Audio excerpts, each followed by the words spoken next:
V matični knjižnici Kamnik je danes potekala predstavitev celotnega slovenskega prevoda knjige Slava Vojvodine Kranjske, ki jo je konec 17. stoletja napisal polihistor Janez Vajkal Varvazor. Nam lahko predstavite projekt izdajanja oziroma prevajanja Slave Vojvodine Kranjske?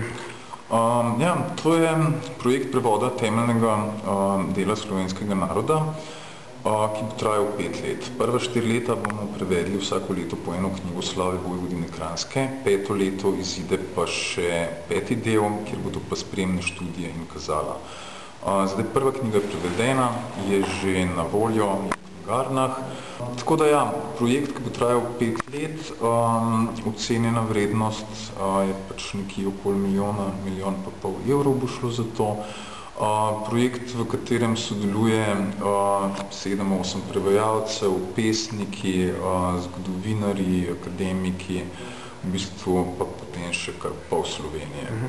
Nam lahko poveste še ceno posamezne knjige in celotne zbirke? Cena posamezne knjige je meščanska izdaja posamezna knjiga 700 evrov, se pravi komplet 5 knjig je 3500 evrov, bibliofilska izdaja je pa cena enega izvoda je 1400 evrov, se pravi cena kompleta 5 knjig je 7000 evrov. V naslednjih letih pa lahko pričakujemo tudi v CD izvedbi?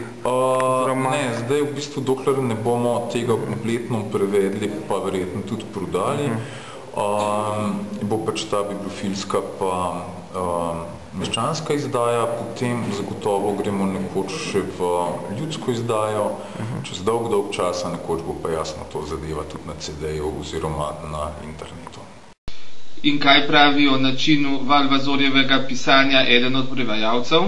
Valvazor je uporabljal za svoj čas normalno nemščino, ki je pa seveda v tem času že postala arhaična. Zato je tudi nekaj težav, ker so nekatere besede spremenile pomen. Zato je treba seveda tudi po raznih starih slovarjih ugotavljati, kakšne pomene katera beseda še imela v tistih časih, ker so številne besede imele tedaj več pomenov kot v današnjih dneh. Mislim pa, da je pa res, da ko se enkrat človek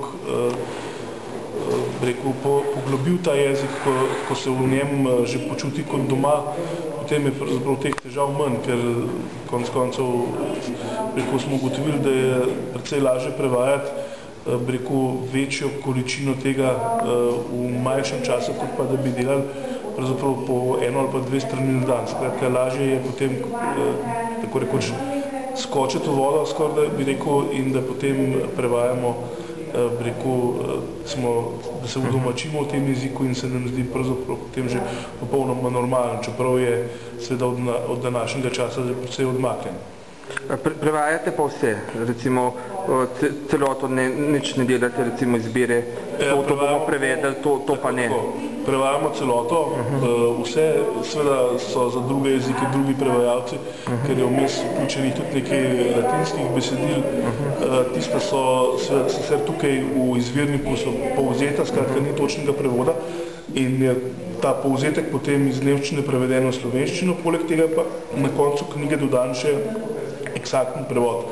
Podobno je tudi z nekaterimi maloštevilnimi besedili, ki so v izvirniku v francoščini.